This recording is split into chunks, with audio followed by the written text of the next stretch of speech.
What's going on, everyone? Welcome to a Football Friday edition of Back Your Play with Q. As always, I'm your host, Rich Quinones. Super Bowl Sunday right around the corner. Super Bowl 57, Kansas City and the Philadelphia Eagles. And help us break it down, our good friend, Jovan Alford, content producer, Sporting News at Jovan10. He looks like he just got home from the corner of the barbershop. He's got the fade. He's got the cut. He's got the trim. He's got the cleanup. It must be date night. He's ready to go. What's going on, Jovan? I'm doing good, Rich. Yeah, we'll just go. We'll go with that. But it was more so. It was time to get done. It was time to get that done. Wintertime, you go through that phase where you're just like in hibernation mode. Now it's time to get a little freshened up. And like you said, Super Bowl coming up, so why not? Yeah, right? I always just with me. I mean, I'll trim the beard up here and there, but like I said, when I really start to make it tight, I look like Pacino and Carlito's Way, or I look like an El Salvadorian drug gang. Oh man. Now, if I start to flash the symbol or something, I might have to be careful here. But in any event, always good to talk to you, brother. We couldn't have a Football Friday with the Super Bowl edition of BYP without you. So, all right, I feel as though this has been kind of, and I don't know if it's because the NBA nonsense overshadowed the whole week and Tom Brady and Aaron Rodgers going in the dark hole and all this stuff. I feel, and good for him. Go find yourself, man. I'm all for it. Let me know how you make out. I feel as though this week, just no buzz.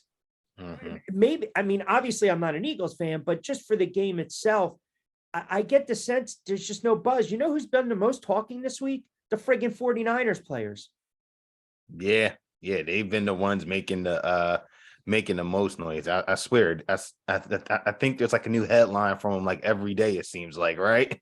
Like yesterday it was Debo. I think the other day, what it was, Robbie Gold might have been Christian yesterday. McCaffrey, yeah. Christian McCaffrey, Brandon Ayuk last week when there was nothing going on. It's just been a constant. They've just found a way to stay in the headlines, and which is puzzling because we don't hear the Cincinnati Bengals saying anything, right? No. But no, when you look at the game, right, like you said, there hasn't been, like you said, there hasn't been a lot of fanfare behind the game. And and it's weird because you would think with two of the best teams in both conferences going head to head against each other, the MVPs, guys that were in the MVP running, going up against each other, Andy Reid taking on his former, team, the Kelsey brothers going at it, just a lot of, different storylines. And like you said, it's been kind of quiet. So hopefully that means we're going to get a good game out of it. Yeah, and let's not forget, too, you have two starting quarterbacks, two African-American quarterbacks, quarterbacks opposing themselves in the Super Bowl. That alone is a good thing and a nice storyline. I don't know. I guess you just get to the point where after a while, like some of the questions that were being fired off, I mean, it's ludicrous and it's fruitless and it's pointless and it's corny. And it's like, all right, you know what? Just let's friggin' play the game. Let's get it going. Tell me about it. Exactly, right? We saw where it opened with Kansas City and then it flipped. All of a sudden, the money started to come in on the Eagles. Now the Eagles sit at 1.5. I don't believe that is going to close any higher. I don't believe it's going to close. I think the books, we have it set, right? So, we can dissect this game every which way to Sunday, and we've kind of been doing it. I still maintain it's going to be won or lost in the trenches, man. And I haven't wavered on that belief. I haven't wavered to that opinion. I know some people tried to talk me out of it. I'm like, listen, the film doesn't lie. There's a reason that the Philadelphia Eagles have accumulated X amount of sacks this year. That's not by accident. I mean, they have pass rushers. They've got edge rushers. The linebackers can get to the quarterback. The corners, everyone gets to the quarterback on the Philadelphia Eagles. It's like a feast or famine, right?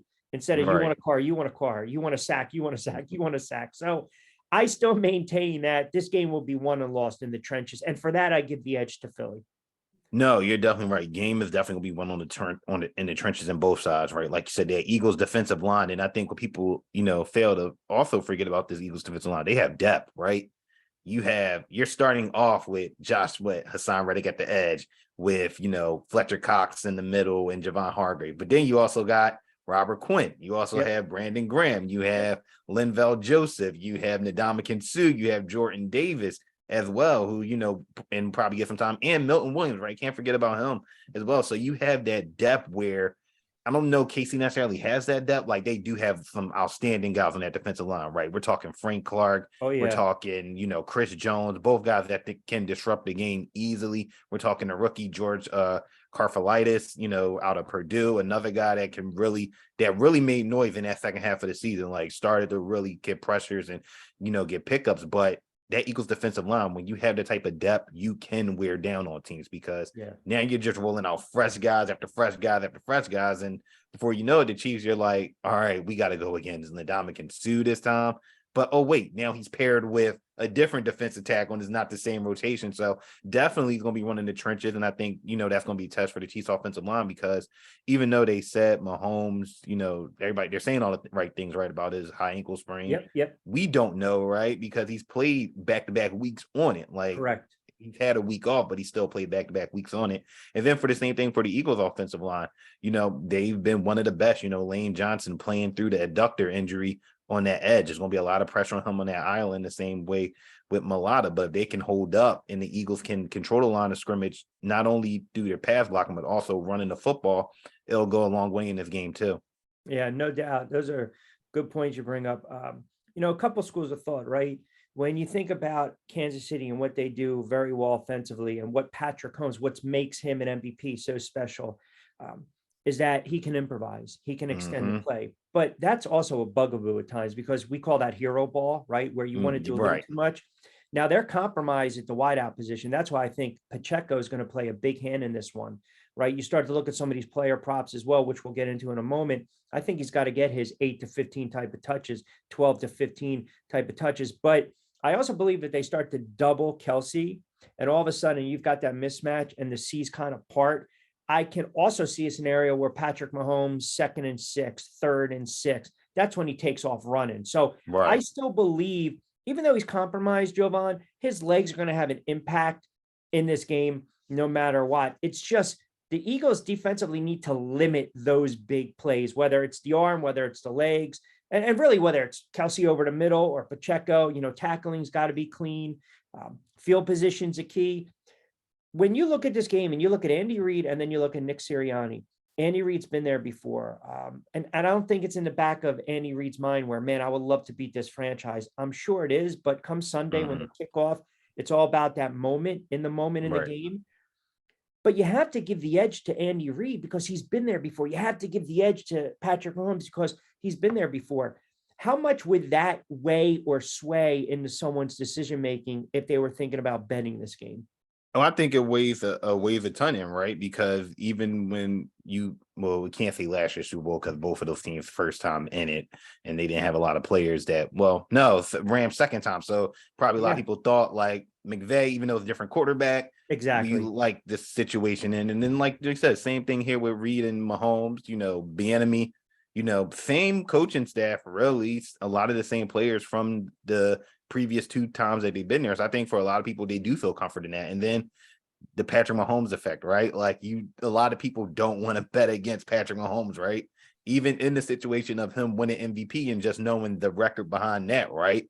Of players that win the Super Bowl, they don't have the best of luck. And, winning MVP, they don't have the best luck winning the Super Bowl. So I think that definitely plays a role, in this game for him. And I think for the Eagles, you mentioned, he won't be like the Mahomes that we know, but still have the ability to be mobile. I think for the Eagles defensive line is going to be, key for them to, when you pass rush, don't pass rush, continue to pass rush past them, right? You got to kind of keep them inside the pocket a little bit, but also it's going to be up to those linebackers, even the safeties and the corners. Be prepared. Look out for those, flip passes or those no-look passes that he just does out of nowhere because those also turn to big plays. But you can also, like you said, with the hero ball aspect, you could potentially come up with a big play if you're sitting on that play, if you're sitting on the route and you just so happily try to go no look and you're sitting right there to take that ball away from him. 100%. Jovan Alford joining us on a Football Friday edition of BYP, content producer at the Sporting News at Jovan10. Rich Quinones here. Red zone, right? We talk about the efficiency. We talk about it from a defensive standpoint, offensive standpoint. It's one of the strong suits of the Philadelphia Eagles, 67% of the time. That's a pretty good clip getting in the end zone. Conversely, Kansas City, defensively, their efficiency, they're allowing close to 67, 68% when it comes to teams scoring, putting up points in the red zone. If you're the Philadelphia Eagles, you realize you cannot get down there and come away with 3 points. You always have to try to come away with 7. I think that's also a major issue for Kansas City because the Eagles can throw a lot of different weapons, whether it's Goddard, whether it's Brown, use that big body, whether it's Smith coming off, the slants, whether it's running Sanders or Gainwell or Hurts with his legs. And I haven't heard a lot of people talk about that red zone type of matchup a lot this week. And I also think that's going to have a hand in this game come Sunday night. Oh, it definitely will. And I think I saw a stat, right? And you just said it, right? The Eagles, one of the best in red zone offense, Chiefs, one of the best, not one of the worst in red zone defense. And that's the thing, right? And I think we saw it a lot in that San Francisco game, right? Very sound defense, but they were able to take advantage of San Fran inside the red zone with the running game. And it was, you had the basic, inside handoffs to Miles Sanders, going up the middle with a defense, offensive line, double teams, he goes straight in, but also the effect of having a quarterback that can run the RPO. It does things to the linebackers where you have to commit and think, do I follow the quarterback here or do I watch the running back? So definitely is going to play a role. And I think for the Eagles, if you're an Eagles fan, you got to take some liking to that. Nick Sirianni isn't afraid to go for it on fourth down, and we know that this team in a lot of fourth and one situations, they will go into that rugby style quarterback sneak huddle, which has been very successful for them to keep drives going and sometimes even scoring in the end zone. Now, I'm glad you brought up the fourth down, the conversion rate, because I threw a scenario earlier in the week and I'll play it for you as well. Eagles are down 13-0, 13-3, 16-6, second quarter, maybe even the third quarter. Let's say second quarter early on in this game, and they're faced with a 4th and 3 on their own 35. I mean, what is Sirianni? Does he continue that aggressive approach, knowing, hey, if we don't convert, we give the ball back to them, they go in for a short score, it's 23-3, 23-6, the game's over. That, to me, if that scenario kind of plays out, that's going to be intriguing to watch. Yeah. And I think if you're Sirianni, you can't whittle in that moment, right? Don't do what you haven't done all season, right? Yes. If the numbers say, and if y'all have been running 4th and 3 in this situation on the 35, if you've been very comfortable and you have the plays that will work in that situation, do it, right? Don't be like, we'll take the field goal and see what happens here. Like, no, stay aggressive, because that's one thing that you have to do against this Chiefs team, right? You got to continue to deliver punches. You can't be playing defensive. You got to go aggressive sometimes. And I think that's going to be a key for him in this game. You got to play to win the game, right? I mean, there's no next week. There's no regular season next exactly. week. So you throw everything out there no matter what. I mean, you might get that fake punt. You might get something bizarre in the game because you're not saving timeouts and you're not saving the plays for the off season, right? That's not going to do you any good when you're laying on the beach somewhere in Cabo. The playbook is wide open for both teams. Yeah, exactly. And that's where I start to give a little more of an edge back to Andy Reid, that play calling, that open. Part of me thinks that we have a little possum here. We got a little rope-a-dope by Patrick Mahomes, right? I feel as though he's going to be fine, even if that line is collapsing a little bit. Now, if they're getting to him because of the line, that's one thing. If they're getting to him because he's compromised, that's another thing, right? So I think that's one area to kind of keep an eye out for, to see how it plays out and how it unfolds. We've had 2 weeks now. Where are you leaning? The line's kind of saying it's almost a 50-50 kind of crapshoot game. Right. For me, if I was betting the game, because disclaimer, I don't bet anything with the Eagles in it, but if I was betting the game, I would take the Eagles here, straight up money line. I think this is a game that definitely goes over the total. I think I've seen it at 50 and a half, 51 has kind of been lurking around that way. I definitely think the total goes over, because I think both of these offenses are going to get their points. I don't see where it's going to be like, what was it, like the couple of years ago when it was like 13-3 between the Rams Patriots. Yeah, I don't see that happen. I think with just the excellent quarterback play that we have in this game, and just the offensive skill pieces that are on the field, even from a Chiefs perspective, right? Pacheco, Jet McKinnon, and one of those wide receivers have to step up. Somebody in that wide receivers core have to step up. I think there's going to be plays to be made on both sides. Do you think Jalen Hurts? I mean, listen, I don't get as bent out of shape as other people do with what others say about players, right? Because ultimately, the film doesn't lie. We know he can play, whether the 49ers players are dogging him, whether, Love turned around and tried to dog Sirianni. Those guys, those teams, those franchises are watching the game on the sofa on Sunday. I don't know how much extra stock and or quote motivation he'll have Sunday because he was slighted when it came to the MVP. I mean, if I said Jalen Hurts, you lose the MVP award, but you win a Super Bowl, that kid's going to say, "Give me the Super Bowl." Right. He'll take it. He'll take And it rightfully 100% so. of the time. Right. And if any other player says otherwise, maybe, that's not a guy you want as a teammate. Right. But do you get a little more extra juice? Like, to me, I feel as though this team is so unlikable aside from Jalen Hurts. They relish the villain role. That's the way I look at it right now. And it's like sentiment, Andy Reid, they did you wrong. Here you go. Let's remember now, Andy Reid's last game on the sidelines was a 42-7 loss to the Giants. They rolled like a bunch of dogs, right? I remember that game. They got blasted. And you could just tell it was a time to just move on from both sides. 100% dead on correct. So, and I say it to say this, I almost get this sense where you like Jalen Hurts is the player and the quarterback, but it's really hard to kind of like this Eagles team unless you're an Eagles fan. But they're relishing this. Yeah, we don't really give a crap what you think. This villain, we're nasty about us. We're cocky, we're arrogant. They're relishing this role come Sunday night.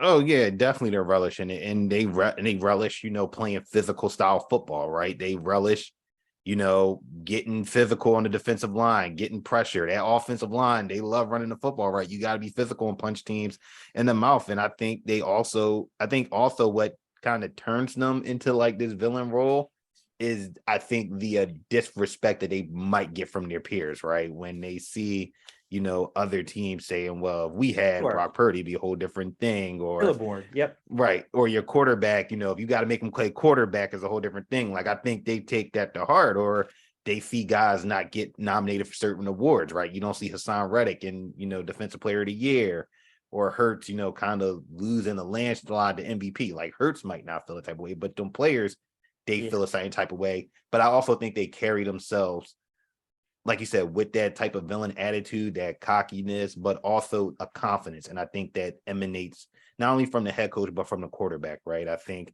you didn't see that with Carson Wentz much, but I think what Hurts, you do see, like, they rally behind him. And it's just like, if he is locked in lockstep, we follow behind him. Mm-hmm. Yeah. And listen, to be fair, they haven't played a team like Kansas City, but again, you can't. Yeah, you can't choose. Yeah, you can't choose your schedule, right? And you can't help. And you can't help which conference has the better quarterback talent either. Like, if the NFC had a Josh Allen or a Joe Burrow, then that's a whole different story. One thing we learned in sports, well, really two things, and it kind of segues into life. You can't choose your NFL schedule, and you can't choose your family. You got to live with both. So that's just how it works, right? A couple player props here. Gainwell, longest rush over 9.5. I don't like the value. You're sitting with a little juice at -115. He had 17 against the 49ers, a long run, a 35-yard trash TD against the Giants late. I'm looking at 2-point conversion. I like that one at +110, especially if one of these teams are behind the way the coaches are. Kelsey, anytime touchdown, I think it's obvious, but again, 114. Pacheco, receiving yards 16.5. I think that it's fluctuated a little bit. And then you got Gainwell over 19.5 rushing yards. Yes. That seems low.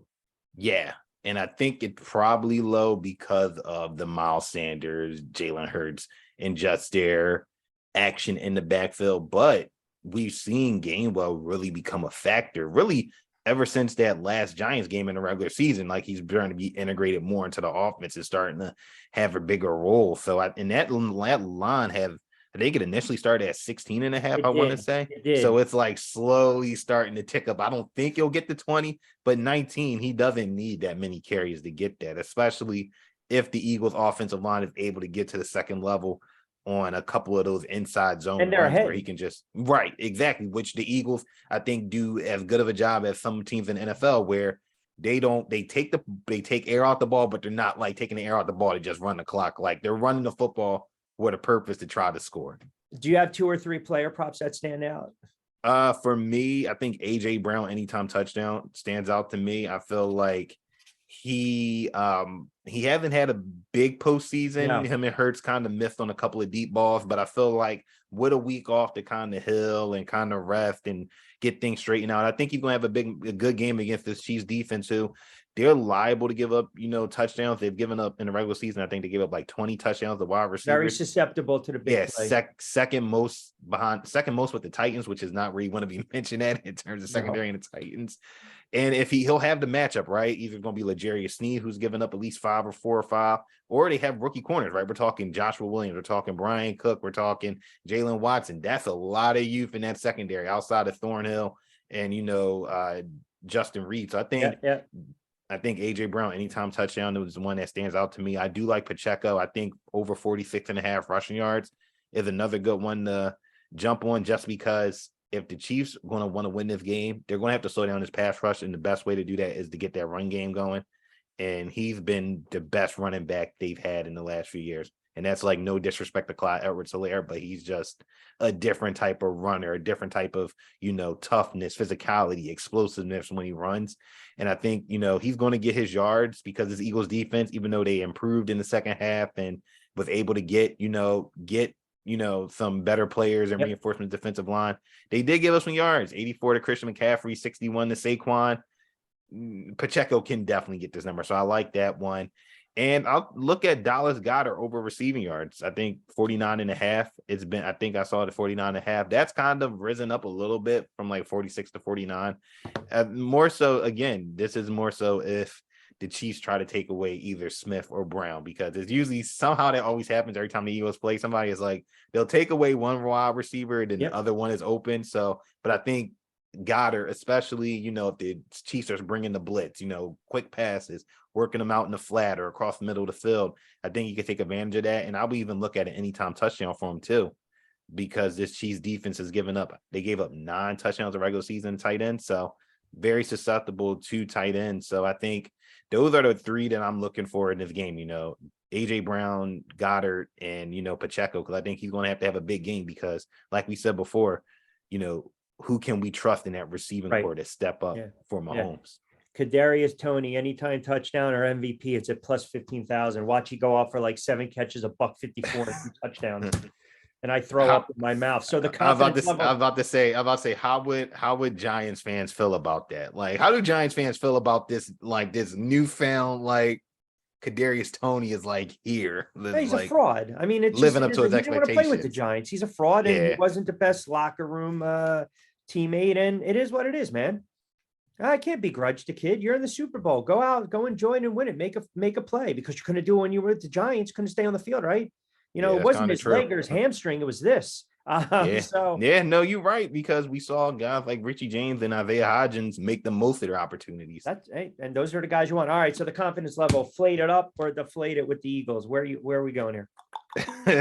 I'm going to inflate it up. I'm going to inflate it up. All right, we always make up the words. All right, couple minutes on the NBA. Kyrie, Dallas, Durant to Phoenix. Phoenix has jumped, I think, about 3 or 4 teams right now when you start to look at the odds in the futures market as far as winning a title. As I scrubbed through some of my notes, you still got Boston, Milwaukee, Denver, Memphis, Phoenix. So when you look at this move right now, 2 questions. It's a two-folded question.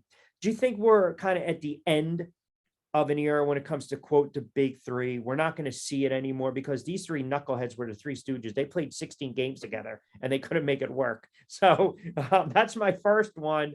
And would you take a flyer right now on Phoenix Suns? I think they're plus 450 to win it all. With the first question, I kind of think the big 3 era is over, just because it's hard to replicate, right? Everybody saw LeBron, Wade, and Bosh do it, but there's a lot of sacrifice that happened for that to actually work, right? And guys, fitting in their role and kind of saying, I'm going to do my role to the best of the ability. But eventually, right, we saw that have a run. I think what's more successful in the NBA is having a big 2, having 2 guys you can build around and building, a team around. Like me personally, I thought that the Nets honestly would have been better off if they had KD and Harden instead of KD and Kyrie. because Harden is the better all-around point guard than Kyrie is. Kyrie is not really a facilitator. He's an ISO player. Harden has, and this is one thing I do give James Harden credit for, he has evolved his game from being like a 50-point, 40-point scorer to a guy like, I don't need to get my points. Like my job is to get the ball out, spread the ball around. And one can only imagine what he could have did if he was healthy. And even if Kyrie wasn't there, because I think that's part of the picture why Harden wanted to leave, right? Playing with, Kyrie. One can only imagine what those two could have did together, because I think, KD would have got his shots, right? He would have got his shots and Harden would have got his assists. So I think the big three era is definitely over. I think you need a big two and a nice surrounding core of pieces. And unless you're Golden State, right? That's a whole different thing. Like unless you're Golden State.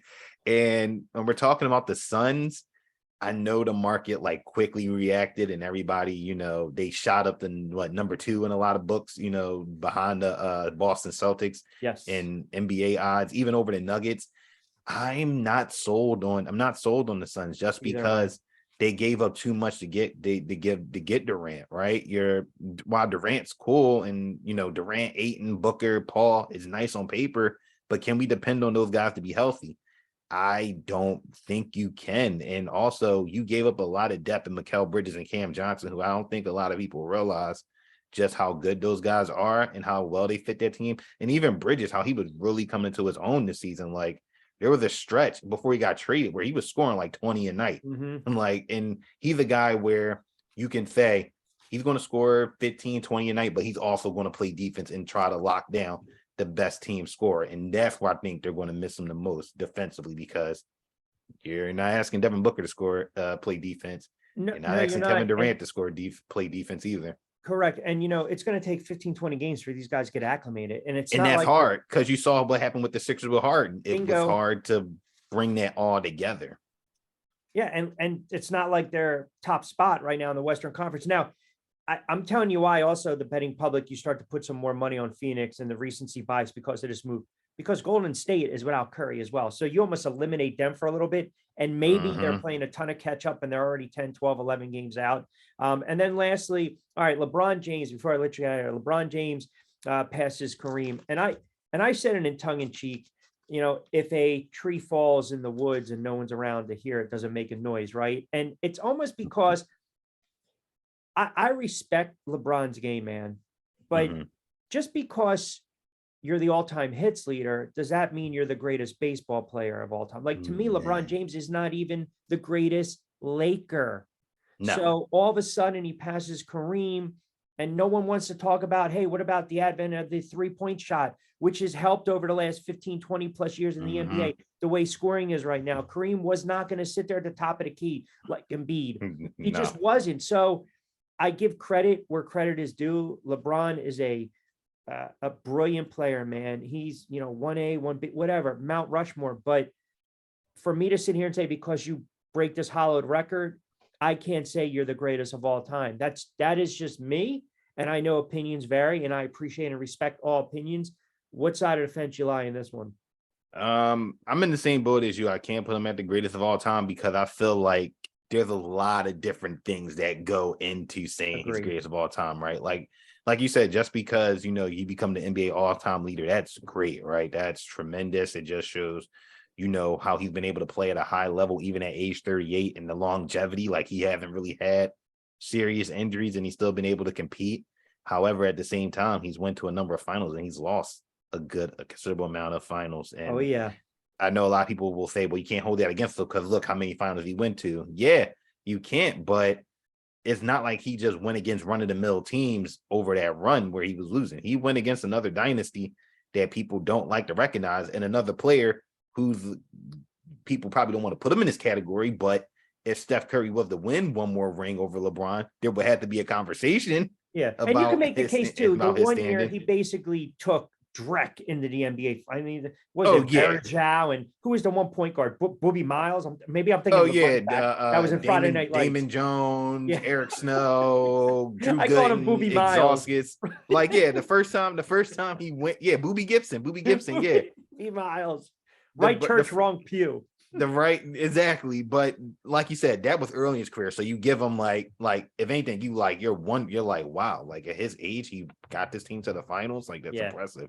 But like you said, now with just kind of like, even when he broke it, it felt like kind of weird because it was just like he broke it, and then it was just like you guys are still losing. Like it doesn't like it's a great individual accolade, but it Yeah. just also shows like also the state where the Lakers are in as a franchise. They're Agree. not they're not great anymore. They're not a great team. Now maybe that changes with all the moves they made, but it just felt weird because they eventually lost because they were getting outplayed consistently Yeah. by the young Thunder. So it's a great accolade for him. He's going to continue to break records, and continue to climb up the board. And he'll probably play a few more years because he's just done such a great job of just taking care of himself and really, change is almost like is almost like Tom Brady, right? Yep. These guys like take care of themselves so well that they're Right. able to play like long times. And they also have a love and care for the game and a passion for the game. You just wonder for LeBron, okay, after you do break the record, like what's next, right? Yeah. Do you Yeah. want to try to gear up and try to win another championship? And it'll see how it plays itself out. And one thing is, if you try to post up and you're open for a shot when he's about to break a record, you're going to get traded 2 days later. So just I mean, Thomas Bryant. I mean, he was doing the right thing as a big Come on, man, man. just in case, know? just in case it rolled off. He's sitting here like this. Come on, you're not getting the rock. You and I both know it. And I love No. the fact that Phil Knight just sat there and just took Oh it. yeah, it was just so amazing. It was Phil Knight and then his two Cool as a sons, and then cucumber. Yep, and then you just saw everybody's phones in the background, like posted up. Everybody trying to get the picture. That game was just funny in general because they were literally running every single of course they offensive were. set. Of course they through were. him. Hey man, look, records are made to be broken, as they say. Yes. All right. He is, of course, Jovan Alford. Don't forget at Jovan 10 content producer, Sporting News, and check out the pod they have, Total Sports Live, as well at Total Sports Live. He's always kind enough to join us on our last Football Friday, but that's okay. Edition of BYP. We still got college hoops. We got the NBA. Yeah, we'll even sprinkle. I'm not going to say hockey, Jovan, but we'll start to get in little futures in the MLB market. So Hey, we'll start to have to brush up. MLB, World Baseball Classic, Hey, wherever we can throw some points. XFL. There you go. We'll do it all. The newly minted and groomed Jovan Alford. He's ready to go on this Friday edition of BYP. Always appreciate you, pal. Thanks for jumping on board. Thanks again. You got it.